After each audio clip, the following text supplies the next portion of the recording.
भगवान श्री कृष्ण जब माता देवकी और पिता वसुदेव को कंस के चंगुल से छुड़ाने गए तब उनकी उम्र 14 वर्ष थी।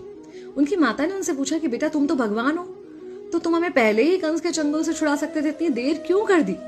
तो कृष्ण जी ने कहा, माता क्या पिछले जन्म में आपने मुझे 14 वर्ष का वनवास नहीं दिया था?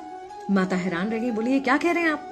तब कृष्ण जी ने बताया कि पिछले जन्म में मैं राम था और आप थी माता कैकेयी और आप ही ने मुझे 14 वर्ष का वनवास दिया था और कर्म फल से कोई नहीं बच सकता माता, इसलिए आपको 14 साल का ये दुख सहना पड़ा। तब आश्चर्यचकित होते हुए माता ने पूछा, तो फिर यशोदा पिछले जन्म में कौन थी? कृष्ण जी ने बताया, वो थी माता कौशल्या, जो 14 साल तक अपने पुत्र से अलग रही थी। उन्होंने उस दुख को सहा था, इसलिए इस जन्म में 14 साल मैं उनके पास रहा और मेरे साथ रहने का माता और पुत्र के प्रेम का सुख उन्हें मिला। कहने का मतलब यह है कि कर्म फल से ना उस युग में कोई बचा था, ना आज कोई बचेगा। खुद भगवान भी कर्म फल से नहीं बच सकते, इसलिए अपने हर एक कर्म को बहुत सोच समझ कर कीजिए, क्योंकि जिसके भी खिलाफ आप कुछ गलत कर रहे हैं उससे आपकी शत्रुता कुछ समय या शायद एक जन्म की है, लेकिन उसके साथ कुछ गलत करके आप अपने कई जन्म बिगाड़ सकते हैं।